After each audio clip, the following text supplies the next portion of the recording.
স্বাগত জানাচ্ছি একাত্তর জার্নালের সঙ্গে আছি আমি মাহবুব হাসান। আজ আমার সঙ্গে আছেন সিনিয়র সাংবাদিক মাসুদ কামাল। আপনাকে স্বাগত জানাচ্ছি একাত্তর জার্নালে। ধন্যবাদ। আলোচনা শুরু করতে চাই কয়েকটি মন্তব্য ঘিরে। এখানে যে খবরগুলো আছে তার বাইরেও কিছু মন্তব্য খুবই রাজনৈতিক অঙ্গনে আমার মনে হয় যে আলোচনার দাবি রাখে। যেমন তারেক রহমান মন্তব্য করেছেন গণতান্ত্রিক যাত্রা ব্যাহত করতে ষড়যন্ত্র হচ্ছে। গত কয়েকদিন ধরেই এ ধরনের মন্তব্য তিনি করছেন। নির্বাচন সামনে রেখে লেভেল প্লেইং ফিল্ড নিশ্চিত করতে পারেনি দাবি জামায়াতের, আশ্বাস দিয়েছে কমিশন। নির্বাচন নিয়ে সরকার নিজস্ব এজেন্ডা বাস্তবায়ন করছে, আসন্ন জাতীয় নির্বাচন হবে মব কালচারের। আনিসুল ইসলাম মাহমুদ আজকে মন্তব্য করেছেন একটা জোটের আত্মপ্রকাশ ঘটেছে সেই আত্মপ্রকাশ অনুষ্ঠানে। মাসুদ কামাল ভাই। জি, আসলে কয়েকটা জিনিস, যেমন ধরেন আপনার তারেক রহমান সাহেবের যে বক্তব্যটা, আমি ওইটা নিয়ে আমি দেখেছি যে উনি কিন্তু বেশ গত কয়েকদিন ধরে না, মানে এই সরকারের পতন, আগের সরকারের পতনের পর থেকে, সরকারের শুরুর থেকে ওনার কথাবার্তা কিন্তু আমার কাছে খুব ট্র্যাডিশনাল পলিটিশিয়ানদের মতো মনে হয় না। উনি মানে যে সমস্ত কথাবার্তা বলেন এগুলো আমার কাছে মনে হয় যে উনি বোধহয় দেশটা নিয়ে ভাবেন, অথবা ওনার মধ্যে চেঞ্জ আমি কিন্তু খেয়াল করি। এবং আমি দেখেছি যে একবার আলুর দাম নিয়ে কিছু কথা বললেন, তখন অনেকে এটা নিয়ে কিন্তু ট্রল করছে যে আলুর দাম এটা নিয়ে উনি কথা বলেন কেন। আমার কথা হলো পলিটিশিয়ান তো এটাই বলবে। পলিটিশিয়ানদের চিন্তা যদি সাধারণ মানুষ না থাকে তাহলে পলিটিশিয়ান কেমনি পলিটিশিয়ান হবে? আমরা যদি সবসময় কেবল মানে আপনার রাজনীতির কথা বলি, জোটের কথা বলি, প্রতীকের কথা বলি, কেমনি করে আমি জিতবো, কেমনি করে আমি ক্ষমতায় যাব, এটা সবসময় হওয়া উচিত। এটা অবশ্যই ভাববেন, আপনি পলিটিক্স করতে আসছেন, আপনি তো এখানে দাতব্য চিকিৎসা এই প্রতিষ্ঠান করতে আসেন নাই, আপনি ভাববেন, অবশ্যই ভাববেন আপনার একটা পলিসি আছে, সেই পলিসি নিয়ে আপনি সামনে অগ্রসর হবেন, এসব ঠিক আছে। কিন্তু তার পাশাপাশি এই সমস্ত কথা ভাবতে হবে। দেখেন দেশে এই মুহূর্তে মানুষের, যেমন আজকে নিশ্চয় আপনি আলোচনা করবেন, আজকে প্রথম আলো একটা জরিপ করেছে। জি, তো ওই যে আমি একটা কথা বলি, ওই জরিপে দেখবেন আপনি মানুষের গরিবই বেড়েছে, মানুষের গরিবই বেড়ে গেছে অনেক। যেমন অনেকে বলছে, এটা বিরাট সংখ্যক লোক বলতেছে যে তাদের মানে আয় আগের চেয়ে কমেছে, কেউ বলছে আয় আগের মতোই আছে। যাদের আয় আগের মতো আছে তাদের কিন্তু একটা আগের মতো নাই। এই কারণে যে এই সময় আপনার মূল্যস্ফীতি কত হয়েছে। এক বছর আগে ডলারের দাম ছিল কত বলেন, সহজ কথা। এক বছর আগে ডলারের দাম কত ছিল? 1.5 বছর আগে। এখন ডলারের দাম কত? আগে যদি আপনি মনে করেন 50,000 টাকা পেতেন, ওটা কিন্তু এখন 25,000 টাকা হয়ে গেছে। কাজেই মানে আপনার যাদের বেতন বাড়েনি অথবা কমেওনি, তারা আসলে কমেছে, জিনিসপত্রের দাম বেড়েছে। তো এইভাবে এই যে মানুষ গরিব হয়ে যাচ্ছে, এটা নিয়ে আপনি কোনো পলিটিক্যাল পার্টি কথা বলতে দেখবেন না, কেউ কথা বলবে না। তারা বলবে কি ওই আগের দল দিবে, আওয়ামী লীগ আমলে এটা হয়েছে, অমুক আমলে এটা হয়েছে, তমুক আমলে এটা হয়েছে। ভাই এগুলি কি হয়েছে আজকে 25 বছর আগে? এটা কি আপনি বলবেন তারপরে আমাকে বুঝতে হবে? তখন কি আমি ছিলাম না? তখন তো আমি ছিলাম। আপনি বরং আমাকে বলেন যে আপনি এই জায়গা থেকে বেরোবেন কিভাবে। আমি যে কষ্টে আছি এটাও আপনি বলার দরকার নাই, কারণ ওটাও আমি বুঝি আমি কষ্টে আছি। বরং আপনি বলেন যে আপনি রাজনীতি করতেছেন, আপনি বলেন আপনার প্ল্যানটা কি, কিভাবে আপনি আমার এই কষ্টটা দূর করবেন। এই কথাটা আপনার কাছ থেকে আমি শুনতে চাই। এই ধরনের কথা আমি তারেক রহমানের কাছে ইদানিং শুনি, এটা আমার কাছে খুব পজিটিভ মনে হয়। আর আরেকটা কথা বলি, জামাত যে কথাটা বলেছে, আপনি বললেন যে লেভেল প্লেইং ফিল্ড নাই। যদি জামাত মনে করে যে লেভেল প্লেইং ফিল্ড নাই, তাহলে কিন্তু জামাত তখন একটা বড় দল, এবং এই নির্বাচনে প্রধান দুইটা দলের মধ্যে সে একটা তাহলে একটা প্রধান দুইটা দলের মধ্যে একটা দল যদি বলে যে এখানে লেভেল প্লেইং ফিল্ড নাই, সত্য হোক মিথ্যা হোক সেটা আপনার প্রমাণ করার দরকার নেই ভাই। উনি যখন বলেছেন এটা আপনাকে গুরুত্ব নিতে হবে। কাকে নিতে হবে? নির্বাচন কমিশনকে নিতে হবে। আমি মনে করি নির্বাচন কমিশনের উচিত হবে যে শিডিউল ঘোষণা করার পর তো পুরো প্রশাসন তার হাতে থাকে। নির্বাচন কমিশন উচিত হবে সরকারকে বলা যে আমি সব ডিসিএসপির বদলে আবার চাই। আপনি কেন করবেন? সরকার আগেই কেন গুছাই দিবে? তার মানে 1 মাসের মধ্যে তো আবার বদলি করতে হবে। অসুবিধাটা কি আছে? নির্বাচন কমিশন নিজ বিবেচনায় করবে কাজটা। কেন করবে? যে যখন এই যে ডিসিএসপি যে বদলিটা হয়েছে, বিএনপি কি খুশি, আওয়ামী লীগ জামাত কি খুশি? মুখে দেখবেন জামাত বলতেছে বিএনপি লোকজন গেছে, বিএনপি বলতেছে জামাতের লোকজন বিভিন্ন জায়গায় গেছে। যেখানে বিএনপি হারবে সেখানে বিএনপি কমপ্লেন করবে যে জামাতের ডিসি জামাতকে জিতাই দিছে। আবার যেখানে জামাত হারবে জামাত কমপ্লেন করবে যে বিএনপি ডিসি বিএনপিকে জিতাই দিছে। দরকার নাই, নির্বাচন কমিশন করুক। সরকার তো বলার বলেই তো যে এই সরকারের মধ্যে বিএনপি আছে, বিএনপি বলে আমরা সব দখল করে নেই, জামাত দখল করছে, জামাত বলে বিএনপি দখল করছে। অভিযোগ পাল্টা অভিযোগ তো আছে। এই সরকার কে চালাচ্ছে, বিএনপি না জামাত? এই ধরনের অভিযোগ কিন্তু হচ্ছে। আমি এটা নিয়ে কিন্তু বিচারে বসি নাই। আমার কথা হলো যে অভিযোগ যখন হচ্ছে, সর্বোত্তম পদ্ধতি কি? সব বাদ দেন, আবার চেঞ্জ করেন, আমার তো কোনো সমস্যা নাই। এবং সেটাকে নির্বাচন কমিশনকে করতে হবে। সেক্ষেত্রে লাভ যেটা হবে, আমি ব্লেম দিয়ে নির্বাচন কমিশনকে দিব। নির্বাচন করবে নির্বাচন কমিশন, কিন্তু ডিসিএসপি নিয়োগ করবে গভর্নমেন্ট। তাহলে নির্বাচন কমিশনের স্বাধীনতা থাকলো কই? থাকলো না তো। আপনি বলবেন যে ডিসিএসপি কি করে? ডিসিএসপি যে কি করে এটা আগের নির্বাচনগুলো দিয়ে তাকালে টের পাওয়া যায়। তারা হয় রিটার্নিং অফিসার। এটা তো উচিত না, তাকে হতে হবে কেন? জেলার নির্বাচন অফিসার আছেন একজন একজন আছে তো, জেলার নির্বাচন কর্মকর্তা, তাকে রিটার্নিং অফিসার বানালে সমস্যাটা কি? এটা নিয়ে তো একটা রিটও হয়েছে। প্রশাসন তাকে হেল্প করবে, বাট রিটার্নিং অফিসার ডিসি হওয়া উচিত না। মানে আমলাদের হাতে যে ক্ষমতাটা যেটা ছিল, আগেও ছিল, এখন আছে, এটা থেকেই যাচ্ছে। কিন্তু আগের আমলারাই আছে সবাই, কিন্তু আমলাদের হাতে ক্ষমতা আমি মনে করি এভাবে থাকা উচিত না। রিটার্নিং অফিসার অবশ্যই নির্বাচন জেলা নির্বাচন কর্মকর্তা যিনি আছেন তার হওয়া উচিত। তার কথা ওই কয়েকদিনের জন্য ডিসি শুনবে। এটা যদি হয় কেবল তাহলেই মানে একটা ব্যালেন্স তৈরি হবে। এটা করা উচিত। এবং এটা নির্বাচন কমিশনের দায়িত্ব যে তারা দায়িত্ব নেওয়ার পরে যখন শিডিউলটা ঘোষণা হবে তাদের দিক থেকে এই সমস্ত কাজগুলো করা উচিত। কিন্তু এনসিপি তো নির্বাচন কমিশনের উপরেও এনসিপির এটা নিয়েও মন্তব্য করেছে যে তারা এনসিপি করতেই পারে। আমি এনসিপি মন্তব্যকে ধরি না তো। আমি ধরি না, কোনো এনসিপি কোনো বড় দল না। এনসিপি একটা নতুন নবিশ দল। এই নির্বাচনে বড় দল হলো বিএনপি, জামাত, ঠিক আছে? আর যদি জাতীয় পার্টি ইলেকশন করে, জাতীয় পার্টিও বড় দল হবে, এনসিপি হবে না। আপনি এনসিপি দিয়ে শিওর থাকেন, এনসিপি হবে না। এনসিপি তো কত অভিযোগই করে। এনসিপির একজন নাসিরুদ্দিন পাটোয়ারি, সে তো বলে সে নাকি 2 আসনে জিতবে। তো বলে তো রে ভাই, শুনেন, এই যে সিনেমা টিনেমা দেখেন, সিনেমায় দেখবেন যে কোনো সিরিয়াস সিনেমা যেটা, সেখানেও কিন্তু এই অনেকক্ষণ সিরিয়াস আলাপ সালাপের পরে এই 2 মিনিটের জন্য একটা গান আসে, 1.5 মিনিটের জন্য যেটা কৌতুক দৃশ্য আসে না, ওই কৌতুক দৃশ্যটা কিন্তু সিরিয়াসনেসের মধ্যে একটু হালকা ব্যাপার স্যাপার হয়, ব্রিদিং স্পেস। হ্যাঁ, ওই এনসিপির সমস্ত কথাবার্তা এরকম লাগে। জি, আমরা একটু অতিথিদের যুক্ত করে নেই। হাবিবুর রহমান হাবিব, বিএনপি চেয়ারপারসনের উপদেষ্টা, এবং সালাউদ্দিন আইয়ুবী, সাবেক কেন্দ্রীয় সভাপতি, বাংলাদেশ ইসলামী ছাত্র শিবির। জি, সালাউদ্দিন আইয়ুবী, আপনার কাছে একটু জানতে চাই যে আজকে ইউর প্রতিনিধিরা একটি অন্তর্ভুক্তিমূলক বাংলাদেশ দেখতে চান উল্লেখ করে শফিকুর রহমান বলেন, জামায়াতের সঙ্গে যে ইউ প্রতিনিধি দলের যে বৈঠক হয়েছে, বৈঠকের পরে তিনি বলেন, আমরা বলেছি আল্লাহ তাআলার ইচ্ছা এবং দেশের জনগণের ভালোবাসায় আমরা নির্বাচিত হলে সেই অন্তর্ভুক্তিমূলক বাংলাদেশই আমরা গড়ব ইনশাল্লাহ। আমরা কোনো দলকেই বাদ দেব না। তার মানে জেতার পরে মানে যে দলগুলো জিতবে তাদের নিয়ে অন্তর্ভুক্তিমূলক, নাকি নির্বাচনটা অন্তর্ভুক্তিমূলক? এখানে ওনার যেই সম্মিলিত আহমেদ জামাতের যে কথাটা কোট করেছেন, এটা একটা প্রশ্নের ভিত্তিতে উত্তর ছিল।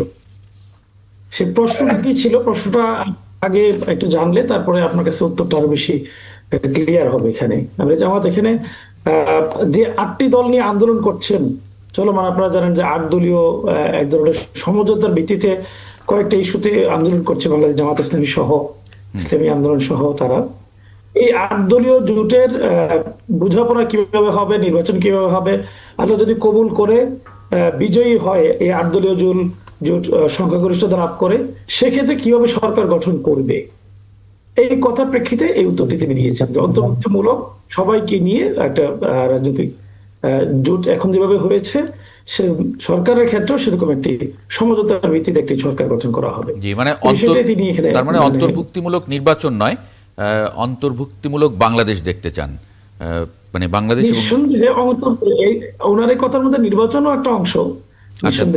তার মানে কোন দলকে আমরা বাদ দেব না, মানে আমরা কোন দলকে বাদ দেব না, সে মানে এইটার মিনিংটা কি আসলে?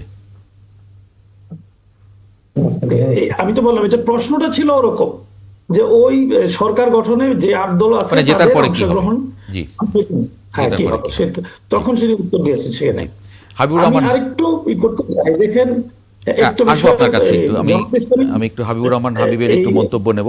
হাবিবুর রহমান হাবিব, বিএনপি চেয়ারপারসন, আজকে বিএনপির ভারপ্রাপ্ত চেয়ারম্যান বলেছেন যে গণতান্ত্রিক যাত্রা ব্যাহত করতে ষড়যন্ত্র হচ্ছে, সজাগ থাকতে বলেছেন বিএনপি নেতাকর্মীদের। মানে কি ধরনের ষড়যন্ত্র আপনারা আশঙ্কা করছেন?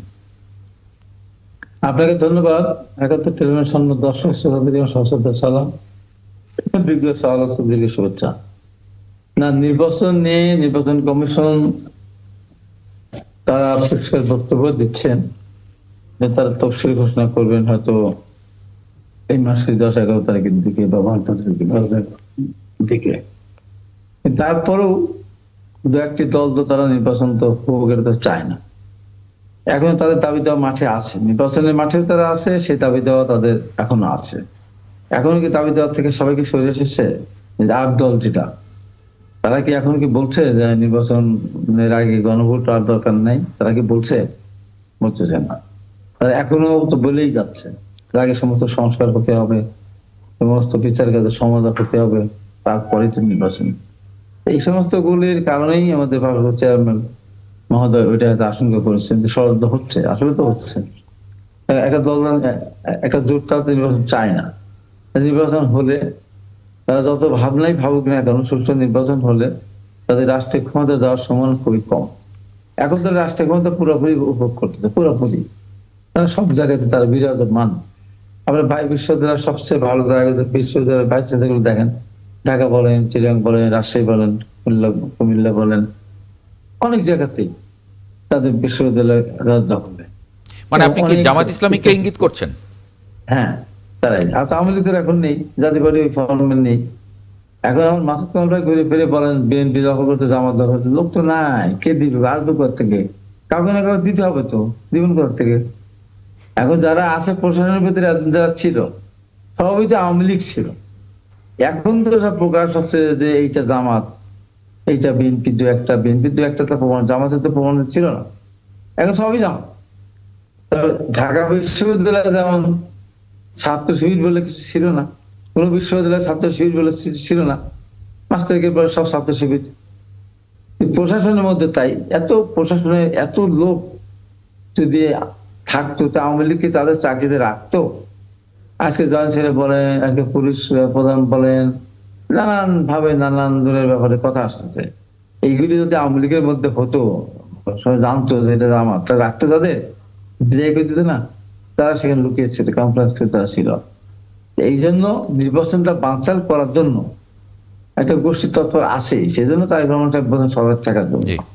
আসলে দেশের মানুষ একটা নির্বাচন চাই, এই কারণে দেশটাকে বাঁচাতে হবে। তো আমরা দীর্ঘদিন যদি অনির্বাচিত সরকার থাকে, দেশটাকে সামনের দিকে এগিয়ে যাবে বলেন? আগে জিডিপি কি আপনি উদ্যমী না নির্মুখামী? না, এই নির্বাচন যে চায় দেশের মানুষ এবং দলগুলো, সেটাও কিন্তু জামাত ইসলামী কিন্তু আজকে বলেছে যে তারাও নির্বাচন চায়, কিন্তু লেভেল প্লেইং ফিল্ডের প্রসঙ্গ তারা সামনে এনেছে। এটা আমি সালাউদ্দিন আইয়ুবীর কাছে এটি নিয়ে যাব যে উনি যে অভিযোগ করছিলেন যে একটা মানে ষড়যন্ত্র শব্দটা এখানে বলা যাবে কিনা, যে জামাত ইসলাম নির্বাচন চায় না, মানে সেটারই কি প্রতিফলন যে একটা লেভেল প্লেইং ফিল্ড নেই এই ধরনের দাবি করা? তারা তো, হ্যাঁ, তারা যে কথা বলছে আপনি দেখেছেন। আপনি কি ঢাকা বিশ্ববিদ্যালয়কে ছাত্রদল কারচুপি করেছে? একটা বিরতি নিয়ে এসে তারপরে আলোচনাটা করি। সালাউদ্দিন আইয়ুবীকে দিয়ে শুরু করতে চাই। একটা ছোট্ট বিরতি নিচ্ছি, সঙ্গে থাকবেন আশা করি। মাসুদ কামাল ভাই, একটি শিরোনাম নিয়ে একটু যদি আলোচনা করি, যে নির্বাচন কমিশন প্রস্তুত থাকতে বলেছে, রেডিও টেলিভিশনে সরাসরি নিশ্চয়ই ভোটের তফসিল আমরা এভাবেই ঘোষণা হতে দেখি। রাষ্ট্রপতির সঙ্গে সাক্ষাতের শিডিউলটাও ঠিক করা হয়েছে। যখন এরকম একটা পরিস্থিতি, তখন আসলে শঙ্কা সন্দেহ এগুলো নিয়ে, বা লেভেল প্লেইং ফিল্ড নেই, কোনো দল বলছে ষড়যন্ত্র হচ্ছে, সেই জায়গায় আসলে আপনি কি দেখেন? দেখেন, এখানে দুটো জিনিস। একটা জিনিস হলো কি, যে প্রথমত যারা নির্বাচনের জন্য দাঁড়াচ্ছে বলে মোটামুটি একটা ধারণা করা যায়, জামাতের তো তারা মোটামুটি বলেছে কাদেরকে, বিএনপিও মোটামুটি সবাইকে একটা সবুজ সংকেত দিয়েছেন। আমাদের এখানে হাবিব ভাইও আছেন, উনিও তো একজন গুরুত্বপূর্ণ প্রার্থী হিসেবে আছেন, মানে মাঠে আছেন, জনগণের কাছে যাচ্ছেন। তো এটা কিন্তু পলিটিক্যাল পার্টিগুলি কিন্তু মোটামুটি নির্বাচনের জন্য এক ধরনের প্রস্তুতি আছে। তো প্রস্তুতি থাকার পরেও ফেব্রুয়ারিতে নির্বাচন হবে কি না, এই প্রশ্নটা হাবিব ভাইকে আমি জিজ্ঞাসা করি, আপনার সঙ্গে আলাপ জবাব দেবেন একটু করে।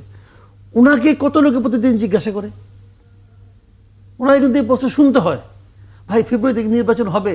উনি বলেন হ্যাঁ হবে, কিছু একটা বলেন। কিন্তু প্রশ্নটা তো ওনার কাছে আসে। এখানে আরেকজন আছেন আমাদের এই ভাই, ওনাকেও জিজ্ঞাসা করেন, ওনাকেও এই প্রশ্ন প্রতিদিন শুনতে হয়। যখনই যেখানে যান কেউ না কেউ ওনাকে জিজ্ঞাসা করেন যে ফেব্রুয়ারিতে কি নির্বাচন হবে, অথচ ফেব্রুয়ারিতে নির্বাচন হবে না এ কথা কিন্তু কেউ বলে নাই। কেউ বলে নাই যে নির্বাচন হবে না, সরকার বলে নাই, ইলেকশন কমিশন বলে নাই, কেউ বলে নাই। কিন্তু মানুষের মধ্যে এই ধরনের একটা চিন্তা কাজ করে, এই ধরনের একটা সংশয় কাজ করে। কেন কাজ করে? এটা হলো বেসিক প্রশ্ন, কেন কাজ করে? যারা বলে যে নির্বাচন ফেব্রুয়ারিতেই হচ্ছে, তাদের উপর মানুষের আস্থাটা অতটা নাই বলে এরকম হয়। এখন তাদের উপর মানুষের আস্থাটা চলে গেল কেন?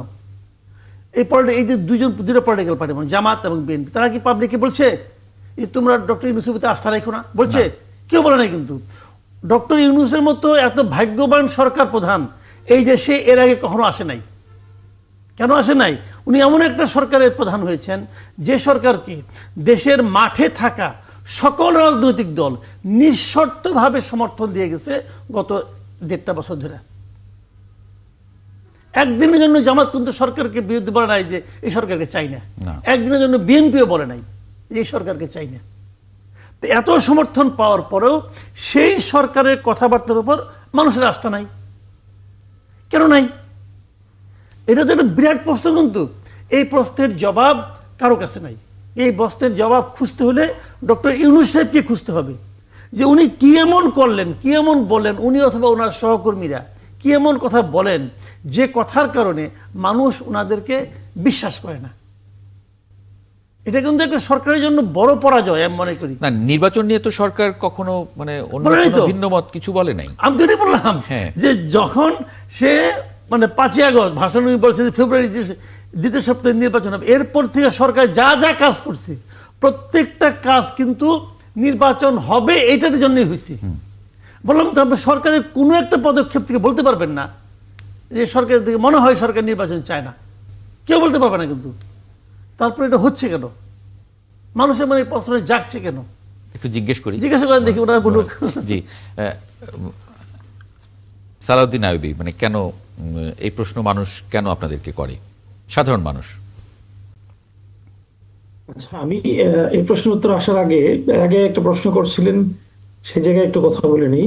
নির্বাচনে আসলে লেভেল প্লেইং ফিল্ড আছে কিনা এটা নিয়ে একটু প্রশ্ন ছিল আপনাদের।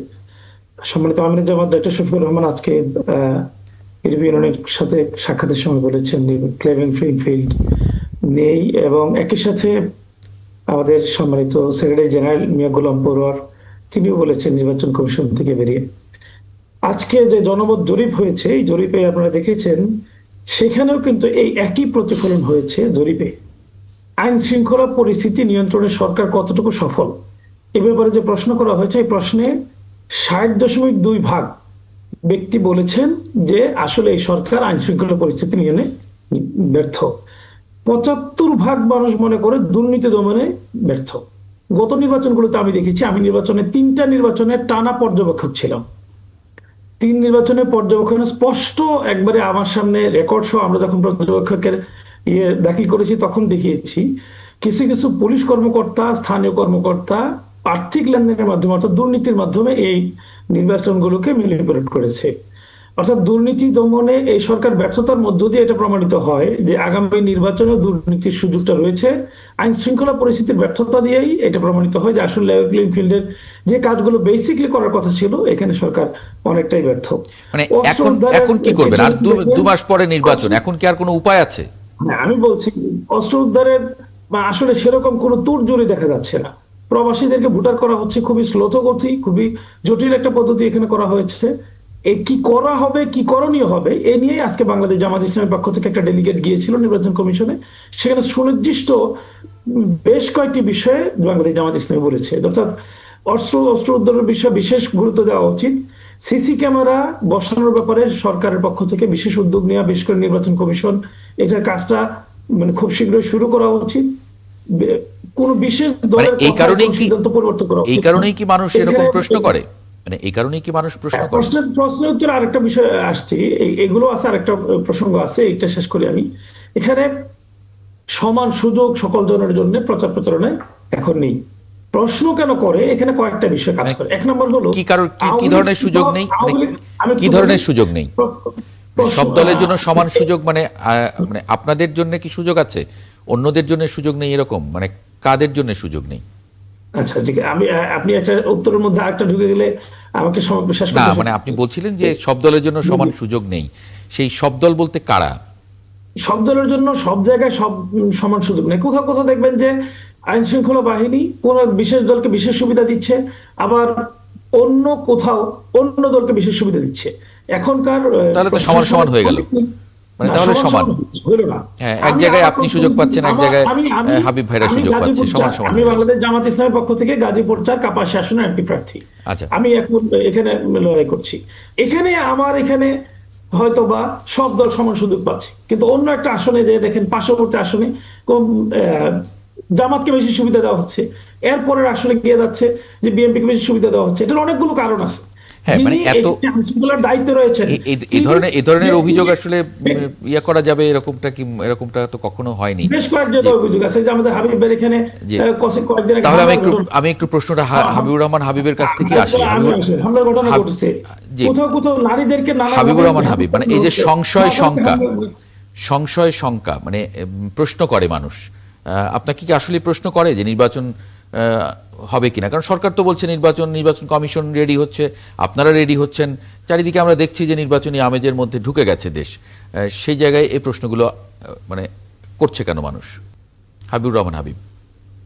জি না, সংশয় ব্যাপারটা তো আমি আগেও বলেছি যে আপনি যে কথাটা বললেন যে নির্বাচন হবে, তো এই প্রশ্নটা কিন্তু করে। কেন করে? করার কারণ হলো যে বিষয়গুলো আমরা ইতিপূর্বে উল্লেখ করলাম। এটি বিএনপি তো প্রথম থেকে নির্বাচনের কথা বলে আসছে, এখনো বিএনপি নির্বাচনের কথা বলছে। নির্বাচন ফেব্রুয়ারির মধ্যে হতে হবে। আমি একটু যে জোর দিয়েই বলি যে ফেব্রুয়ারি যদি নির্বাচন না হয় কোনো কারণে, আমাদের এই সমস্ত যারা আমরা একসাথে আন্দোলন করেছিলাম ফ্যাসিস্ট বিরোধী, তাদের মধ্যে অনেকের কারণে কোনো পক্ষের কারণে নির্বাচনটা যদি না হয় ফেব্রুয়ারিতে, এরপর ফেব্রুয়ারি পরে সরকার থাকবে না। এখন এই যে বাংলাদেশের অর্থনৈতিক অবস্থা যে পর্যায়ে তৈরি ধস নামতেছে, এখানে সেনাবাহিনী আর লাশ পাহারা দিবে না। সেনাবাহিনী এখানে ফ্যাক্টর, কিন্তু সেনাবাহিনী উঠে যায় তাহলে এই সরকার কিন্তু দেশ চালাতে পারবে না। আর সেনাবাহিনী আমার যতটুকু আমার মনে হয় এই লাশ আর পাহারা দিবে না। এখন নির্বাচনে করতে না পারে লাশ কেন তারা পাহারা দেবে? সরকার একদম তখন লাশে পড়ে, এখন তো সরকার আছে, সেটাতে নির্বাচন করতে না পারলে বন্ধু সরকার একটা লাশ, এই লাশকে সেনাবাহিনী পাহারা দেবে না। এই জন্য নির্বাচনটা হওয়া খুবই জরুরি। কে ক্ষমতায় যাবে সেটা বড় কথা না, দেশের মানুষ যাকে ভোট দিবে তাকে সমর্থন সেই তো ক্ষমতায় যাবে। আমরা একটা নির্বাচন চাই। আমার মনে আছে যে 2008 সালেও এরকম একটা সামরিক আইন প্রত্যাহার না হলে, সেরকম আশা আমরা একটা জরুরি আইন প্রত্যাহার না হলে বিএনপি নির্বাচন যাবে না। প্রত্যাহার নির্বাচন গেল, বিএনপি জেনে শুনে নির্বাচনটা গেল, জানতো যে নির্বাচন সরকার প্রস্তাব দিয়েছিল ম্যাডামের কাছে, ম্যাডাম রাজি হননি। তারপরে তো আওয়ামী লীগের সাথে কথা বললেন, ম্যাডাম জানতেন যে নির্বাচনে জিততে দিবে না। তারপরে উনি 29শে ডিসেম্বর নির্বাচনে গেলেন, দেশটা গণতান্ত্রিক ধারায় ফিরে আসুক। সেটাই আমার বারবার বলছি যে দেশটা গণতান্ত্রিক ধারায় ফিরে আসুক, জনগণ তাকে ভোটটা দিবে না। সালাউদ্দিন আইয়ুবী বলছিলেন যে সব দল সমান সুযোগ সব জায়গায় পাচ্ছে না। এখানে সব দল সব জায়গায় শোনেন, এখানে দল হলো সুযোগ সুবিধা নেওয়ার ক্ষেত্রে দল হলো জামাত, এমপি, এনসিপি। আর যারা আছে তারা নূর বা অন্য যারা আছে তারা ওরকম টুকিটাকি চলমনে আছে, তারা দলীয় সরকার ক্ষমতায় যে সুবিধাটুকু পেত না, এখন তার চেয়ে বেশি পাচ্ছে এইটুকু। মানে বিএনপি কি সমান সুযোগ পাচ্ছে সব জায়গায়? না, বিএনপি তো সব জায়গায় তো সমান সুযোগ, তো বিএনপি তো কোনো ক্লেম করে না, আপনি তো ক্লেম করছে না। আমরা লেভেল প্লেইং ফিল্ডের কথাও তো আমরা ক্লেম করছি না, যদি আমরা জানি যেখানে জামাত ধরেন এই যে ঢাকা বিশ্ববিদ্যালয়, তারপরে জাহাঙ্গীরনগর বিশ্ববিদ্যালয়, ছাত্র দলের বিরুদ্ধে তো অভিযোগ আসে নাই যে ভোট কারচুপি করতেছে, আমি ভোটটা দিতে পারি নাই, একজন ভোট দিয়ে গেছে, এসব জায়গায় কিন্তু আমাদের বিরুদ্ধে কোনো অভিযোগ আসে নাই। হ্যাঁ, জিতে গেছে তারা নানান কৌশল অবলম্বন করে, শিবিরের নামে তো প্যানেল দেয়নি, তারা বিভিন্ন যৌথ প্যানেল এই সময় দিয়ে যা করেছে। এখন ভোটের মাসে কারচুপি করলে কারা করবে? কারচুপি করতে পারলে এখন পেশি শক্তি, অস্ত্র বাজারের শক্তি আমাদের বেশি আছে, তারা করতে ইতিমধ্যে তারা অস্ত্র প্রদর্শন করতেছে। আমার এখানে 2 বার অস্ত্র প্রদর্শন করলো, নির্বাচন এলাকায় আগুনে একবার করলো, গুলি টুলি করলো, আমার লোকদেরকে মারলো চলো। এবার আবার ঈশ্বরদের দেখছেন কয়েকদিন আগে কিভাবে অস্ত্র দিয়ে গুলি করলো, গুলি করে আবার গাড়িটা ভেঙে চলে আসে, জনরোষ তার পতিত হয়ে সেখানে পালিয়ে এসেছে।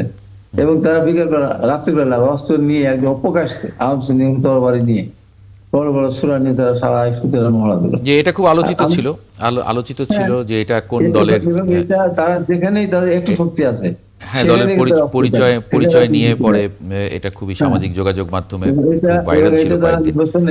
জি, একটা চিরাং বিশ্ববিদ্যালয় তখন রাষ্ট্রীয় ক্ষমতা না থাকার সাথে এসব ক্ষমতা চিরাং বিশ্ববিদ্যালয় 10 বছরের মতো প্রায় দখল করে রেখেছিল। কোনো প্রকারের ছাত্র সংগঠনকে মিছিল মিটিং কিছু করতে দিত না। আমি যখন ছাত্রকে প্রেসিডেন্ট হলাম তখন আমি চিরাং বিশ্ববিদ্যালয়ের প্রোগ্রাম দিলাম। সেই সময় শেখ হাসিনা, আব্দুল মান্নান, সুলতান মনসুর, আমরা 4-5 বছর ওখানে তো আওয়ামী লীগও তখন সাহস করে নেই ওখানে, আমি শুধু আমার শহরে প্রোগ্রাম করেছিলাম। আসবো আপনার কাছে আবার, শক্তিশালী আপনার কাছে আবার মাসুদ কামাল ভাই আজকে প্রেস সেক্রেটারি একটি মন্তব্য করেছেন। তিনি বলেছেন দলগুলোর অনৈক্য যেন সংঘাতে রূপ না নেয়। মানে নির্বাচনকে ঘিরে জামাত ইসলাম যেরকম লেভেল প্লেয়িং ফিল্ড নিশ্চিত করার কথা বলছে বা আইন শৃঙ্খলা পরিস্থিতির কথা বলছে, তারেক রহমান বলছেন যে ষড়যন্ত্র ইত্যাদি নানান জায়গায়, সেই জায়গায় আবার আনিসুল ইসলাম মাহমুদ আজকে বলেছেন যে আসন্ন নির্বাচন মব কালচারের নির্বাচন হতে পারে। মানে সেই জায়গায় আসলে সিকিউরিটি তো একটা বিরাট কনসার্ন মনে হচ্ছে এই নির্বাচনে, কি দেখেন? হ্যাঁ, এটা আমি মনে করি একটা বড় কনসার্ন হবে সিকিউরিটি নিয়ে। দেখেন, আজকে আমরা যে একটু আগে যে জরিপটার কথা বলা হলো, যে প্রথম আলো যে জরিপটা, সেখানে যে সমস্ত ক্ষেত্রে সরকার মানে ব্যর্থতা পরিচয় দিয়েছে বলে ওই জরিপে বলা হয়েছে, তার মধ্যে একটা কিন্তু আইন শৃঙ্খলার পরিস্থিতি। সরকার আইন শৃঙ্খলার পরিস্থিতি ভালো করতে পারেনি, এবং তারও চেয়ে ভয়ঙ্কর কথা হলো তারা ভালো করার চেষ্টাও করেনি। আইন শৃঙ্খলা বলতে যা বোঝায় পুলিশ, র্যাব, তাই তো বোঝায়। এদের জন্য সরকার গত কয়েক মাসে, যে 13-14 মাস 15 মাস প্রায় হয়ে গেল, এই সময়ে সরকার কাজের মধ্যে কাজে একটা আকাম করছে, সেটা হলো পোশাক পরিবর্তন করছে। এবং এই পোশাক পরিবর্তন নিয়েও কিন্তু ঝামেলা হয়েছে, যে কারেক্ট টেন্ডার দিচ্ছে, কে তৈরি করছে, ওটা নিয়ে আবার শুনলাম যে আরেক ঝামেলা হয়েছে। এখন বোঝা যাচ্ছে যে ওই টেন্ডারটা দেওয়ার জন্য এইটা করছে তারা। পোশাক পরিবর্তনে কি পুলিশের চরিত্র পরিবর্তন হয়ে গেছে, র্যাবের চরিত্র পরিবর্তন, এটা কোনো কাজের কাজ, এটা কোনো কাজ ছিল? মানে বোঝাই যাচ্ছে যে নিয়তটাই খারাপ। নিয়তটাই হলো এটা করে নিয়ে কিছু চুরি চামারির ব্যবস্থা করি, আমার এক আত্মীয়কে টেন্ডার দেয়, অমুককে দেয়, তমুককে দেয়, করে নিয়ে ওখান থেকে কিছু হবে। অলরেডি তো এটা হাও করলে আগে গেছে, কিন্তু কাজের মধ্যে কাজ এটাই করছে, আর কোনো কাজ তারা করে নাই। এদেরকে মনোবল যে ফিরে আনতে হবে, এই চেষ্টাটা সরকারের কখনো আপনি লক্ষ্য করছেন? কেউ লক্ষ্য করছে? কেউ লক্ষ্য করে নাই। তো অটোমেটিক হবে? অটোমেটিক হবে না। তাদেরও তো কিছু বক্তব্য আছে, পুলিশের কিছু বক্তব্য আছে, র্যাবের কিছু বক্তব্য আছে, আপনার তো শুনতে হবে। শুনছেন আপনি একবারও? কেউ এটাকে কেউ কি বলতে চায় তারা? শুনেন নাই আপনারা। বরঞ্চ আপনি পুলিশের বিকল্প হিসাবে মবকে দাঁড় করাইছেন। আপনি পুলিশ দিয়ে কাউকে ভয় দেখেন নাই, মব দিয়ে মানুষকে ভয় দেখাইছেন। এটা নিয়ে সরকার এই কাজটা করছে। এখন আপনি বলতেছেন আগামী নির্বাচনে মব থাকবে কিনা? অবধারিতভাবে থাকবে রে ভাই। আপনি মব ফিরাবেন কি দিয়া? কি দিয়ে মব ফিরাবেন আপনি? পুলিশকে মব ফিরাবে? আমি তো মবের শিকার হচ্ছি। হ্যাঁ, কোন রাজনৈতিক নেতা দেখা যাচ্ছে যে তার এলাকায় গিয়ে এরকম শিকার হচ্ছেন, নানানভাবে হেনস্থার শিকার হচ্ছেন। এগুলো হতেই থাকবে। শুনেন, এখানে আবার কি, শোনেন, একটা কথা মাথায় রাখতে হবে ভাই, এটা বড় আন্দোলন হয়েছে, কিন্তু একটা সরকারকে আপনি দেশ ছাড়া করছেন, এটা তো স্বাভাবিক রে ভাই। তাদের অপকর্মের জন্য, আকাম কুকামের জন্য করছেন। তো এখন ওই সরকারের যারা বেনিফিশিয়ারি ছিল, আমি সমর্থক কথাটা বললাম না, আমি বেনিফিশিয়ারি বলি, ওই সরকারে যারা সুবিধাভোগী ছিল তাদের সংখ্যাটা কিন্তু তাও কিন্তু একদম কম না। তো তারা কি করবে? তারা যখন চুপচাপ বসে আছে, যেই দেখবে এক জায়গায় মব হচ্ছে, তারা উস্কানি দিয়ে দেবে, ঠিক আছে তোমার চালাও, যা লাগে টাকা পয়সা আমি দিমুনি। হবে রে ভাই, এগুলো হতেই থাকবে। কাজে আপনি যদি মনে করেন আমি সবাইকে ধরে নিয়ে জেলে ঢুকাই দেবো, তাহলে পারবেন না। আপনাকে এদেরকে নিয়ে বসা দরকার ছিল, এদের মধ্যে অনুশোচনাটা তৈরি করা দরকার ছিল। আর অবস্থাটা প্রায় কিন্তু দেখবেন বলে যে আওয়ামী লীগ তো অনুশোচনা করলো না, কিন্তু অনুশোচনা করার কোনো চান্স দিয়েছেন আপনি? এখন অনুশোচনা করতে গেলে তো মার খাইতে হয়, তাহলে তারা অনুশোচনা করে না। আপনি তাদের সেই সুযোগটা দেবেন, বরং তাদের প্রতি আপনি আপনার সহানুভূতিশীল হবেন। হয়েছেন? হন নাই তো। আওয়ামী লীগ আমলে বলতাম যে বাংলাদেশে বিএনপির এমন কোনো উপজেলা পাওয়া যাবে না যার কমিটি যারা কমিটিতে আছে তাদের এক একজনের নামে একাধিক মামলা নাই, পাওয়া যাবে না। আওয়ামী লীগ শত শত মামলা হয়েছে। আচ্ছা, কমিটি বাদ দেন, যারা সমর্থক তারাও মামলায় কিন্তু আক্রান্ত হয়েছে। কত বছরে? 15 বছরে। আর এখন যাই দেখেন তো আওয়ামী লীগের কেউ বাকি আছে কিনা, মামলা সবার নামে হচ্ছে। তাহলে জিনিসটা কি দাঁড়াইলো? আপনি যদি ওই আগের কাজটাই আবার রিপিট করেন তাহলে ও তো খারাপ ছিল, তাহলে আপনি ভালো হলেন কিভাবে? আপনি কিভাবে ভালো হইলেন? আপনি বলবেন তারা স্বৈরাচারের দোষর ছিল, ওকে দোষর ছিল। তাহলে স্বৈরাচারের দোষর থাকতে গেলে তার কি শাস্তি এটা নির্ধারণ করেন, করে তাদেরকে বিচারের আওতায় আনেন। কিন্তু আপনারা কি করছেন? আপনারা বলতে কারা আমি যাই না, কিন্তু এটা আমি বিএনপিকে বলতেছি না, জামাতকে বলতেছি না, আমি গভর্নমেন্টকে বলতেছি। আপনারা কি করতেছেন? আমি মিরপুরে একটা নাকি হত্যা প্রচেষ্টা হয়েছে, সেই হত্যা প্রচেষ্টায় 40 জন শিল্পীকে আপনারা করছেন, আসামি করছেন। 40 জন আর্টিস্ট, বিভিন্ন রকম আর্টিস্ট, সিনেমা করে, নাটক করে, 40 জনকে আপনি করেন। 40 জন মিলে গিয়ে একজনকে পায়গুলি করছে, ওগুলো তো কিছু তাদের চিকিৎসা হয়ে গেছে। চিন্তা করেছে হত্যার চেষ্টা, হত্যা চেষ্টার মামলা হয়েছে। হত্যা চেষ্টার জন্য আপনি 40 জন, ওখানে ওই মামলায় আসামি হলে 180 জন, 90 জন এরকম। অনেকে দেশ থেকে পলাই গেছে ওই মামলার জন্য। কি করবে? কি করবে? তো এখন এইগুলি তো বুঝতে হবে, এগুলি পিছনে অন্য ধান্দা কাজ করে। যে এটার মধ্যে মনে হলো বোধ আছে, ওই যে এশিয়াটিকের বোধ হয় ইরের জাকের, তার নামে মামলা।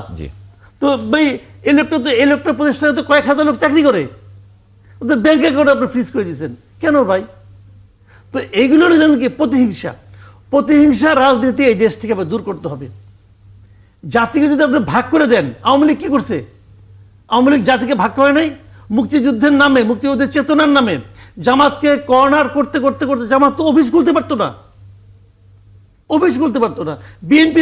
বিএনপির যিনি প্রধান ভদ্রলোক মারা গেছেন, জিয়াউর রহমান সাহেব, ওনাকে আওয়ামী লীগের প্রতিষ্ঠাতাদের মধ্যে শেখ মুজিব নিজে থেকে বীরত্ব খেতাব দিচ্ছেন, তারে কয় সে নাকি আইএসএর অ্যাসেট। বলেন এটা কোনো কথা? বলছে তো। এইগুলি বইলা এদেরকে কর্নার করছে, দেশটাকে দুই ভাগ করছে। এখন আপনারা তো অন্য জিনিস, আপনারা তো আওয়ামী লীগ না, তা আপনারা কি করবেন? আপনারা কি সেই কাজই করবেন? সেই কাজই হচ্ছে এখন সেই কাজই হচ্ছে। জাতিকে ঐক্যবদ্ধ করতে হবে ভাই। ওনারা আছেন এখানে, হাবিব ভাই আছেন, আবিব ভাই আছেন, ওনারা তো নেতা মানুষ, ওনারা তো পলিটিক্সটা এখন নিয়ন্ত্রণ করেছে। ওনাদের কাছে আমার স্বনির্বন্ধ অনুরোধ, ভাই দেশটাকে ঐক্যবদ্ধ করেন, জাতিকে ঐক্যবদ্ধ করেন, তাহলে দেশ উন্নত হবে না। অনুন্নত দেশের নেতা হয়ে কোনো লাভ নাই, উন্নত হওয়ার চেষ্টা করেন। উন্নত দেশের বিরোধী নেতা হওয়া লাভ আছে, লাভ আছে, হ্যাঁ, সম্মান আছে। আমি একটা বিরতি নেব। বিরতির আগে ধন্যবাদ জানাচ্ছি সালাউদ্দিন আইয়ুবী এবং হাবিবুর রহমান হাবিব, আপনাদের দুজনকে যুক্ত হওয়ার জন্য আজকে ৭১ জার্নালে। দর্শক, একটা ছোট্ট বিরতি নিয়ে ফিরছি ৭১ জার্নালে। তখন আমরা প্রথম আলোর জরিপটা নিয়ে একটু আলোচনা করতে চাই, সঙ্গে পাবো আশা করি। বিরতির পরে আরেকবার স্বাগত জানাচ্ছি ৭১ জার্নালে। আমরা বিরতির আগে যে খবরটির কথা বলছিলাম, দৈনিক প্রথম আলো একটি জরিপ করেছে। জরিপের সংস্কার নিয়ে সন্তুষ্ট ৪১% মানুষ, অসন্তুষ্ট 37%, এবং বেশি মানুষ মনে করেন সংস্কারে আরও সফল না হওয়ার জন্য অন্তর্বর্তী সরকারই দায়ী। এটা শিরোনাম। এটা নিয়ে একটু কথা বলবো। অধ্যাপক মেজবাউল আজম সওদাগর, রাজনৈতিক বিশ্লেষক, আপনাকে স্বাগত জানাচ্ছি ৭১ জার্নালে। এই যে জরিপটা নিশ্চয়ই আপনি খুব নিবিড়ভাবে দেখেছেন। জরিপে বলা হচ্ছে যে সংস্কারে আরও সফল না হওয়ার জন্য অন্তর্বর্তী সরকার দায়ী। আপনি আসলে এই জরিপের যে ফলাফলগুলো এসেছে সেগুলোকে কিভাবে বিশ্লেষণ করেন রাজনৈতিকভাবে? জি, ধন্যবাদ আপনাকে। জরিপের মধ্যে সবচেয়ে সিগনিফিকেন্ট যে বিষয়টা মনে হলো সেটি হচ্ছে যে রাষ্ট্রের যে একটা পরিবর্তন প্রয়োজন এবং সংস্কার বিষয়ে যে কথাবার্তা হচ্ছে, এটা এলিট ক্লাসের মধ্যে না থেকে এটা মাস পর্যায়ে ছড়িয়ে পড়েছে, এই ধরনের একটা ইঙ্গিত এই জরিপ থেকে পাওয়া যাচ্ছে। আর ব্যর্থতার যে বিষয়টি বলছেন, যে মূলত কে ব্যর্থ সংস্কার প্রক্রিয়াটি ঠিক মতো না করার জন্য, সেটা অধিকাংশ জনগণ দায়ী করেছেন যে গভর্নমেন্ট তত্ত্বাবধায়ক যে সরকারটি আছে বর্তমান অন্তর্বর্তীকালীন সরকার, সেই সরকারকে দায়ী করেছেন। তো সেটিও এই সরকারকে দায়ী করার পেছনে জনগণের একটা সাদামাটা মানসিকতা এখানে যে ফুটে উঠেছে, সেটা হচ্ছে যে এই গভর্নমেন্টটি অনেক তার লেজিটিমেসি থাকার পরেও গভর্নমেন্টটি কম্পারেটিভলি একটি দুর্বল গভর্নমেন্ট হিসাবে মানুষের কাছে প্রতীয়মান হয়েছে, এবং অনেক কাজ, বিশেষ করে সংস্কারের যে ব্যাপারটা, সাধারণ মানুষ আসলে দেখতে চায় যে দ্রুত কোন কাজটা হচ্ছে, কাগজে কলমে পড়ে আছে এই ধরনের বিষয়টার জনগণের কাছে খুব একটা কোনো গুরুত্ব নাই। তো সাধারণভাবে মানুষ মনে করছে যে দীর্ঘদিনের যে ভোগান্তিটা ছিল গত 17 বছর, বিশেষ করে পুলিশ এবং প্রশাসন ব্যবস্থা, এই জায়গাটাতে খুব বড় ধরনের একটা পরিবর্তন জনগণ লক্ষ্য করেনি। তো সেই প্রেক্ষাপট থেকেই আমার ধারণা জনগণ বলছে যে সংস্কার কাজটি গভর্নমেন্ট করতে পারছে না, এবং এটা পুলিশ এবং প্রশাসন ব্যবস্থার যে সেই পূর্ববর্তী অবস্থার যে জনগণ দেখতে পাচ্ছে, সেখান থেকে উদ্ভূত হয়েছে তাদের এই মতামত। তো জনগণের এটা হচ্ছে একটা স্বতঃস্ফূর্ত একটা মন মানসিকতা এই জরিপের মধ্যে ফুটে উঠেছে। যেমন ধরেন আপনি পুলিশ অনেকটা একবারে ডিস্ট্রাকশন হয়েছে পুলিশে একটা জুলাই বিপ্লবের মধ্য দিয়ে। এই ডিস্ট্রাকশনের পর পুলিশকে খুব যত দ্রুত গতিতে গভর্নমেন্টের এটা রিফর্ম করা দরকার ছিল, সেই কাজটি কিন্তু গভর্নমেন্ট সঠিকভাবে করতে পারেনি। কারণ পুলিশটা সংস্কার করার জন্য তো আপনার সংবিধান সংশোধন অথবা আপনার ঐক্যমত্য কমিশনে বড় ধরনের কোনো ঐক্যমত বা ইত্যাদি ইত্যাদি কোনো জটিল বিষয় এখানে নিহিত ছিল না। স্বাভাবিকভাবে গভর্নমেন্টের কতগুলো সিদ্ধান্তের মাধ্যমেই অন্তত পুলিশ এবং প্রশাসন ব্যবস্থা, বিশেষ করে আমলাতন্ত্র, এই জায়গাগুলোতে বড় ধরনের একটা সংস্কার কার্যক্রম জনগণের প্রত্যাশা ছিল। এই জরিপ থেকে সেটা মনে হচ্ছে, এবং এই দুটো জায়গা থেকে আমার কাছে মনে হয়েছে যে জনগণ এরকম ধারণা করছে যে সরকার সংস্কার করতে পারলো না, এবং সেই কারণেই আমার ধারণা তারা সরকারকেই দায়ী করছে যে সরকার এই ক্ষেত্রে ব্যর্থ হয়েছে। মাসুদ কামাল ভাই, এখানে জরিপের মধ্যে অংশগ্রহণকারীদের মধ্যে 22% মনে করে যে জাতীয় নাগরিক পার্টিকে, এবং 20.7 মানে প্রায় 21% বিএনপিকে, এবং 7% জামায়াতে ইসলামীকে সংস্কারে প্রতিবন্ধকতার জন্য দায়ী করছে। জাতীয় নাগরিক পার্টি তো এই সংস্কার যে আন্দোলন বা সংস্কারের যে আকাঙ্ক্ষা, সেটার একটা বড় স্টেক হোল্ডার। তারা তাদের আকাঙ্ক্ষা চাওয়া সেটার সেই জায়গায় প্রতিবন্ধক মনে করছে তাদেরকেই সবচেয়ে বেশি। শুনেন, প্রথমত এই জরিপটা পছন্দই হয়নি। আগে মূল পয়েন্টে আসি। ওই জরিপটা কে করছে? জরিপটা প্রতিষ্ঠানের কি নাম বলেন? আপনাকে আমি বললাম না, আপনি জরিপটা কিন্তু নিউজ করেছেন, আপনি এখন বলতে পারবেন না।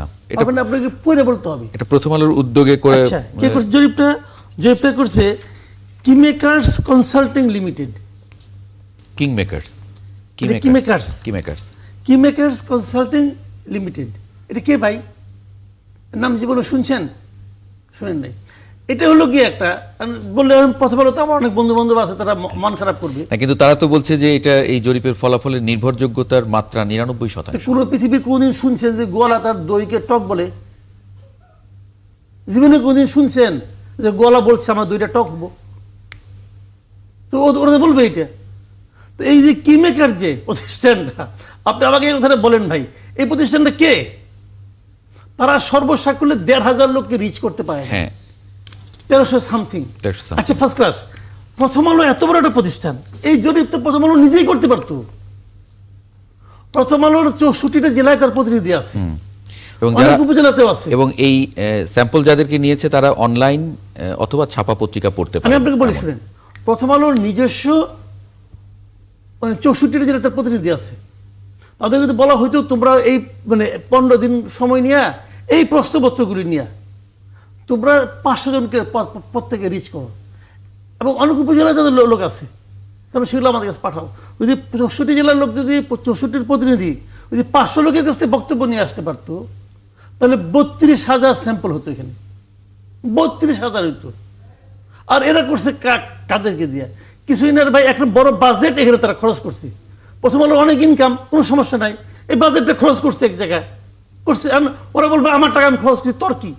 আমার কিছু না, ওনার টাকা ওনারা খরচ করছে, আমার কিছু করার নাই। আমি বলতেও চাই না, কিন্তু এইভাবে হিসাব।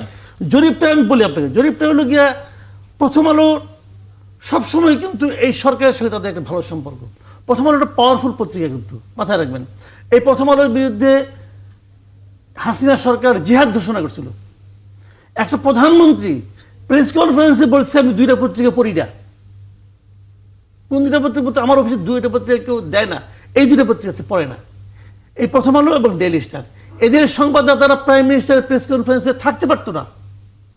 জিহাদ ঘোষণা করছিল না, যুদ্ধ ঘোষণা করছিল। এই যুদ্ধে কিন্তু শেখ হাসিনা জিতে নাই, প্রথম আলো গ্রুপে জিতছে। তার মানে প্রথম আলো কত পাওয়ারফুল ভাবেন আপনি জিনিসটা। সেই পাওয়ারফুল প্রতিষ্ঠান একটা জরিপ করছে ভাই।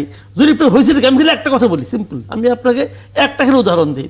ওনারা বলছে যে এই সরকারের উপর, এই অন্তর্বর্তী সরকার যেভাবে দেশ চালাচ্ছে তাতে আপনি কতটা সন্তুষ্ট, একটা প্রশ্ন আছে। সেখানে অত্যন্ত সন্তুষ্ট বলছে 5.2%, কিছুটা সন্তুষ্ট বলছে 49.3%, সন্তুষ্ট না অসন্তুষ্ট না বলেছে 23.1%, কিছুটা অসন্তুষ্ট বলেছে 18.9%, এবং অত্যন্ত অসন্তুষ্ট এটা বলেছে 3.6%। ঠিক ফার্স্ট ক্লাস। আপনি যারা আওয়ামী লীগ করতো এই দেশে, যারা আওয়ামী লীগের সুবিধাভোগী, আমি ধরে নিচ্ছি লোকগুলি সব খারাপ, হাইপোথেটিক্যালি ধরলাম, যারা আওয়ামী লীগ করতো তারাও খারাপ, যারা আওয়ামী লীগের সুবিধাভোগী তারাও খারাপ, এবং যারা আওয়ামী লীগকে সমর্থন করে তারাও খারাপ। খারাপ তো আচ্ছা, ভালো কথা। সেই খারাপ লোকের সংখ্যা কত? সেই খারাপ লোকের সংখ্যাটা কত? আওয়ামী লীগের যারা সবচেয়ে বড় অপছন্দ করে, আওয়ামী লীগের শত্রু যারা, তারাও বলে যে আওয়ামী লীগের ভোট আছে মিনিমাম 30%।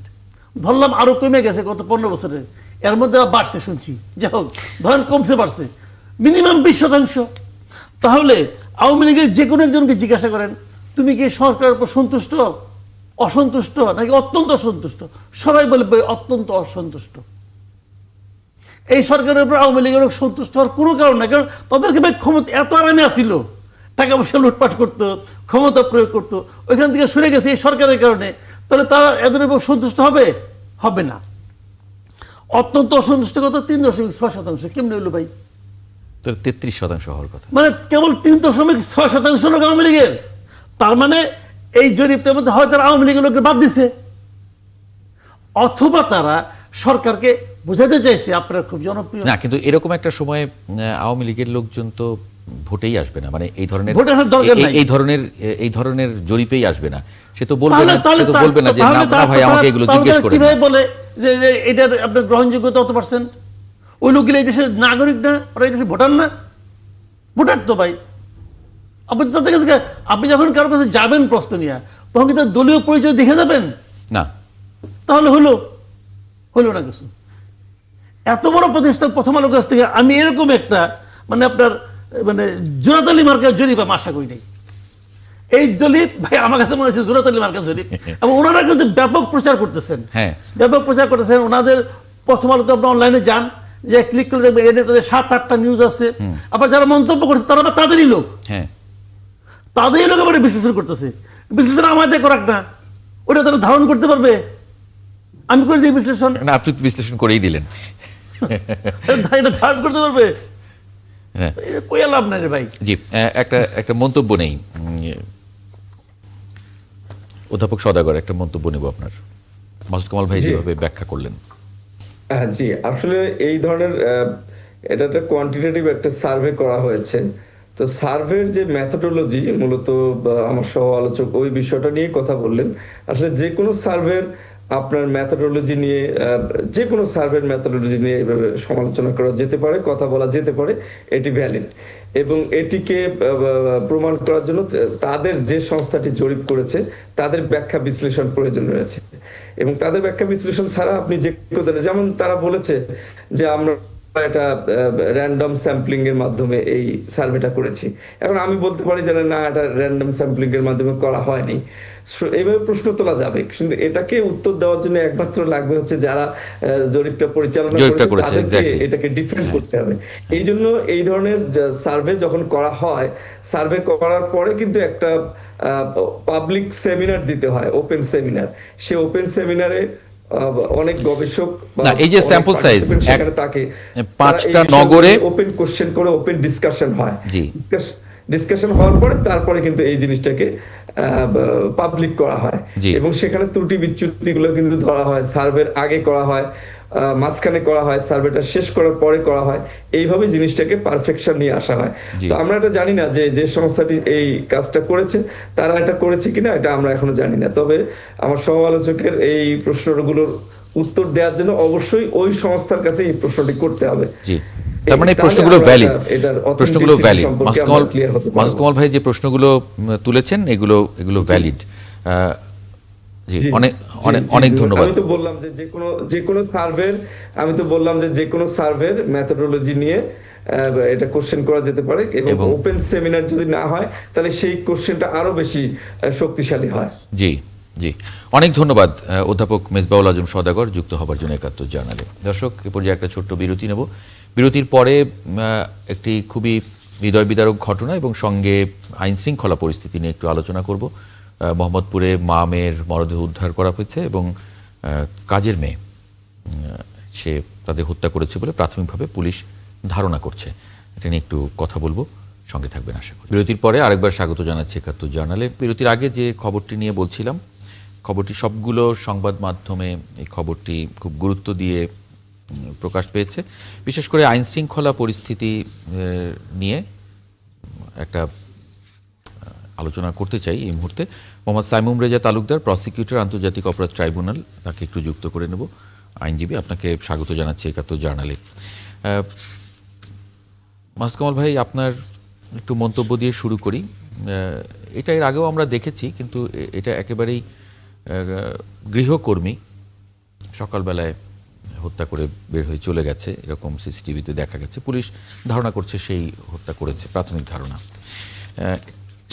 এর বাইরে একটা প্রতিবেদন, সেটা ১৩ মাসে ১৬০ জন নিহত, বিএনপির কোন্দলে ৮৫ জন, HRSS এর প্রতিবেদন, প্রথম আলো করেছে এটা।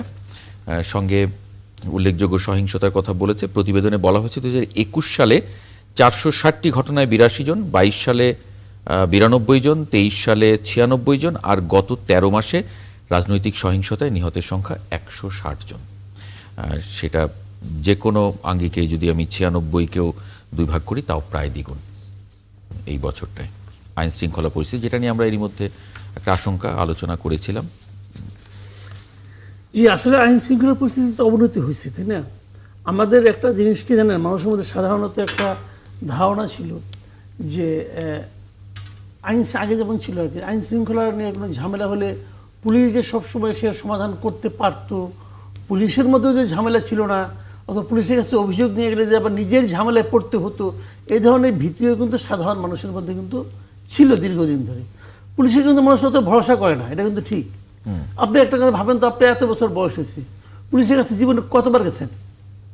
জান নাই কিন্তু, গোনা যাবে দুই এক, থানায় কিন্তু আপনি জান নাই কখনো। কারণ হারিয়ে টারিয়ে গেলে কোনো কিছু পাসপোর্টের এটা পুলিশকে মানে আমরা কিন্তু খুব যেটা ভরসার জায়গা মনে করি তা না, কিন্তু মনে না করলেও যারা অপরাধী তারা তো পুলিশকে ভয় পায় রে ভাই। তারা তো ভাবে যে আমি অপরাধ করছি, ধরা পড়লে কিন্তু আমি শেষ।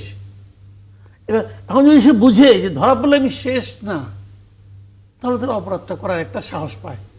ঘটনাটা এখানে ঘটে। তো পুলিশ আমাদের দেশের এখন যেটা আছে, এদেরকে মনোবল ভেঙে দেওয়া হয়েছে, ভেঙে যায় নাই কিন্তু ভেঙে দেওয়া হয়েছে। কাজে পুলিশ নিষ্পৃহ থাকে, কথা বলে না। কারণ পুলিশের মধ্যে কিন্তু একটা ক্ষোভ আছে, সেই ক্ষোভটার কথা কেউ কখনো জানতে চায় নাই। মানে আপনি বলেন, পুলিশ বলেন, অন্য যে কোনো প্রশাসনে বলেন, যে কোনো প্রফেশনের কথা বলেন, আপনি তাদের মধ্যে কিছু হতাশা আছে, তাদের মধ্যে কিছু ক্ষোভ আছে, তাদের মধ্যে কিছু না পাওয়ার বেদনা আছে। তো সেইটা আপনি পূরণ করতে পারেন আর না পারেন, তাদের তো একটা পেশেন্ট হিয়ারিং দিবেন, শুনবেন তো ভাই কি সমস্যাটা। কেউ শুনে নাই, না শুনলে কি হয়, এরা প্রশ্রয় পেয়ে যায়। আমি যখন রাস্তা দিয়ে যাই, রাস্তা থেকে যদি আপনার একটা মোবাইল নিয়ে কেউ দৌড় দেয়, আপনি নিশ্চিত থাকেন আপনি ফেরত পাবেন না। কিন্তু আগে কিন্তু পাওয়া যেত, এবং কেউ ওটা আটকায়ও না। এখন আটকায়ও না, আপনাকে মারতেছে, পুলিশ দেখবে, আপনার কাছে আসবে না। আসবে না এই কারণে পুলিশ ভাবে আমি যে যাবো, যে আমি যাবে জানি কোন বিপদে পড়ি। কে ভিডিও করে কি করে দেবে ভাই, এইগুলি ভয়ঙ্কর অবস্থা কিন্তু এদিকে যাচ্ছে। যে কারণে মানে একটা যে আমি তো বলি সবসময়, আমি এই গভর্নমেন্টকে বলি কি, এই গভর্নমেন্টের মতো এত নন সিরিয়াস টাইপের গভর্নমেন্ট এই দেশের আসে নাই, তাদের কোনো কিছু যায় আসে না। জি, একটু মন্তব্য নেই মোহাম্মদ সাইমুম রেজা তালুকদার। মানে আইন শৃঙ্খলা পরিস্থিতির যে স্ট্যাটিস্টিক্স আমরা দেখলাম, সঙ্গে মাসুদ কামাল ভাই যেগুলো যুক্ত করলেন এগুলোর আঙ্গিকে কি বলবেন, কি দেখেন আপনি? আচ্ছা, ধন্যবাদ। আইন শৃঙ্খলার পরিস্থিতি নিয়ে যখন কথা বলছেন, তাহলে এটাও বলতে হয় যে গত বছর জুলাই গণঅভ্যুত্থান পরবর্তী আমাদের যে বিভিন্ন বাহিনী, তাদের ব্যাপারে এবং তাদের মধ্যে কিন্তু বেশ বড় ধরনের আপনার মানে চড়াই উতরাই, উত্থান পতন, এগুলোর মধ্যে দিয়ে কিন্তু আমাদের বাহিনীগুলো যাচ্ছে। এবং আমরা যদি সাধারণ নাগরিক হিসেবেও আমরা দেখি যে কাঙ্ক্ষিত যে সংস্কার, আমরা যে বলছি যে প্রশাসন বলেন, রাষ্ট্রের বিভিন্ন ক্ষেত্রে, তো বাহিনীগুলির মধ্যেও কিন্তু একটা সংস্কারের প্রয়োজন আছে। কিন্তু সেই সংস্কারটা দৃশ্যমান পদক্ষেপ আমরা কিন্তু এখনো পর্যন্ত দেখিনি, অথবা সরকারের যে অন্যান্য বিভিন্ন যে সেক্টরে যে সংস্কার পদক্ষেপগুলো যেভাবে শুরু হয়েছে, আমি যদি বাহিনীগুলির মধ্যে আমি বিশেষত পুলিশ বাহিনীর কথা যদি ধরি, তাহলে সেই সংস্কার কিন্তু আমরা প্রক্রিয়াটা হয়তো কিছুদিন ধরে পুলিশ সংস্কার কমিশনের কথাটা বলা হচ্ছে, কিন্তু সেটা দৃশ্যমান পদক্ষেপ নেই। এবং আরেকটি বিষয়, না, এই যে মানে দৃশ্যমান না হবার মানে কারণ কি? মাসুদ কামাল ভাই বললেন যে খুবই নন সিরিয়াস, মানে সেই যে কি কারা এটি করতে দিল না বা কেন হলো না? আমি শুধু এটাই বলবো, হয়তো বর্তমান সরকার তার প্রায়োরিটি কোন জায়গায় দিবে এই ব্যাপারে হয়তো তাদের নিজেদের মধ্যে দ্বিধা দ্বন্দ্ব আছে। এই কারণে হয়তো কোন কোন জায়গায় করতে হবে, প্রায়োরিটি কোনটা আগে দরকার প্রয়োজন, সেটা নিয়ে হয়তো সেই কাঙ্ক্ষিত পর্যায়ে পৌঁছতে হবে। কিন্তু নিরাপত্তা, মানে নাগরিকের নিরাপত্তা তো এটা ফার্স্ট প্রায়োরিটি হওয়ার কথা। নাগরিকের নিরাপত্তার কথা যখন বলছেন, নাগরিকের নিরাপত্তা একটি সামষ্টিক বিষয়। এখানে আইন শৃঙ্খলা রক্ষাকারী বাহিনীর খুব বড় একটা ভূমিকা আছে, কিন্তু একই সাথে আপনার যে প্রশাসনেরও ভূমিকা আছে। আপনি বর্তমানে কিন্তু ইন এইড টু সিভিল পাওয়ারে কিন্তু সামরিক বাহিনীরা কিন্তু মাঠের মধ্যে আছে, তো এটা একটা সমন্বিত কার্যক্রমের বিষয়। তো সেখানে যদি কোনো একটি অংশ যদি কোনো কারণে ফাংশনিং না থাকে, তার নিজেদের মধ্যে চেইন অফ কমান্ড যদি সেভাবে সংস্কার না করা যায়, তাহলে পুরো কাঠামোর মধ্যে কিন্তু এক ধরনের বিশৃঙ্খলা দেখা যেতে পারে, যেটার কিছু কিছু সিমটম আপনি একটু আগে বলেছেন, যে পরিসংখ্যানটা বললেন, সেটার মাধ্যমে আমরা দেখতে পাচ্ছি। তো শুধুমাত্র আপনি যদি সামরিক বাহিনীকে মাঠে রাখেন, প্রশাসন যদি ঠিকমতো ফাংশন না করে অথবা পুলিশ যদি ফাংশন ঠিকমতো না করে, দেশের ওভারঅল যে আপনার আইন শৃঙ্খলা যে পরিস্থিতি, সেটা কিন্তু উল্লেখযোগ্যভাবে উন্নতি হবে না। তো আমি মনে করি যে সেটা একটা বড় কারণ, যে আমরা কোন জায়গায় সংস্কারটা আগে কোনটা ধরবো, অথবা কয়েকটা সংস্কারকে প্যারালাল চালাবো কিনা, এটা নিয়ে আমার মনে হয় এক ধরনের দ্বিধা মধ্যে রয়েছে এই সরকার। জি, অনেক ধন্যবাদ মোহাম্মদ সাইমুম রেজা তালুকদার। মাসুদ কামাল ভাই, আপনাকেও ধন্যবাদ জার্নালে যুক্ত হবার জন্য আজকে। দর্শক, আপনাদেরকে ধন্যবাদ জানাচ্ছি। আগামীকাল একই সময়ে ৭১ জার্নাল দেখার আমন্ত্রণ রইল, সঙ্গে পাবো আশা করি।